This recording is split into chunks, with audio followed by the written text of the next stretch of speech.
شوێنەواری چەرمۆیە لە ڕۆژهەڵاتی چەمچەماڵ، ناوچەیەکی ناسراوە لەسەر ئاستی عێراق و جیهان، بەهۆی ئەوەی بەشێک لە سەرچاوە مێژوویەکان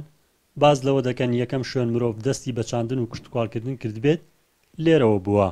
بەهۆی گرنگی پێگەکەیەوە لە مێژە جێی سەرنجی شوێنەوار ناسەبیانەکان بوو و ساڵانە سەردانیان کردووە. جگە لە چەرموو دەیان ناوچەی دێرین و مێژووی تر لە سنوورەکەدان و ساڵانە چەندان تیمی شوێنەوارناسی بیانی سەردانیان دەکەن، بەڵام ئەوەی جێی سەرنجی لێکۆڵەرانی ناوچە شوێنەواریەکانی ناوخۆیە تیمە بیانیەکان سیما و ناسنامەی ناوچە شوێنەواریەکان دەشێوێنن، بەهۆی ئەوەی هەموو جارێک پاش پشکنینەکانیان شوێنەکان بە وێرانەی جێ دەیەڵن و کەرەسە دۆزراوەکانی ناویشان دەبەن. داخە بەشێک لەو تیمە شوێنەواریانەی کە دێن کنە و پشکنینەکەن لە شوێنەوارەکانی کوردستان بەگشتی و ناوچەی چەمچەماڵ بە تایبەتی هەموو ئەو کەرەسە شوێنەوارانەی کە دەدۆزرێتەوە لەگەڵ خۆیانیدا دەبن تێبینی دەکرێت ئەم کنە و پشکنینانە کە دەکرێت دوایتر بەجێ ئەهێرێت بەبێ ئەوەی هیچ ڕووپۆشێکی بۆ دابنێت. بەشێک لە وڵاتیانیش دەڵێن بەهۆی بێباکی و کەمتەرخەمی حکومەت و بەرپرسە ئیدارەکانی ناوچەکەوە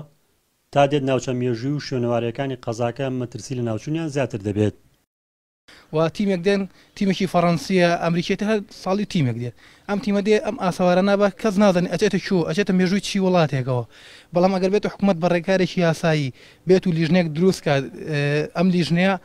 پێک بێت لە چەند کەسێک و ئەتوانێت هەم سوودی هەبێ هەم کۆمەڵە دەرچوویدانە مەزراوی سوود لەم لیژنەیە بینێ و لەگەڵێنە ئیشکات هەمووەکو فێربوون و هەمووەکو لە ڕووی مادیشەوە.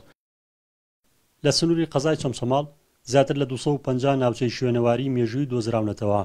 بەڵام تا ئێستا هیچ ناوەند و دەستەیەکی تایبەت بە پاراستنی ناوچە شوێنەوارەکان نییە. ئەوەش لە کاتێکدایە زیاتر لە 10 ساڵە فەرمانی وەزاری هەیە بۆ کردنەوەی بنکەیەکی شوێنەوار، بەڵام تا ئێستا کار بۆ فەرمانە وەزاریش نەکراوە. ئێمە وەک ئیدارەی قەزا چەمچەماڵ فەرمانبەری پێویست و هەروەها بە بینا و ئەساسیشماندا دابین کردو، بۆیە لەکردنەوەی ئەم فەرمانگەیە هیچ بارقورسێک ناکەوێتە سەروەزن بارودۆخی دارایی بۆ حکوومەتی هەرێمی کوردستان، بەڵکو بە پێچەوانەوە باشترین خزمەت دەکرێت بە سنوورەکەمان. جگە لە نەبوونی بنکە و دەستەی تایبەت بە پاراستنی ناوچە شوێنەواریەکان لە چەمچەماڵ هیچ مۆزەخانێکی حکومیش نییە بۆ هەڵگرتن و پاراستنی ئەو کەرەسە مێژوویانەی لە ناوچە شوێنەوارەکان دەدۆزرێنەوە. ڕزگار جەباریان ئارتی، چەمچەماڵ.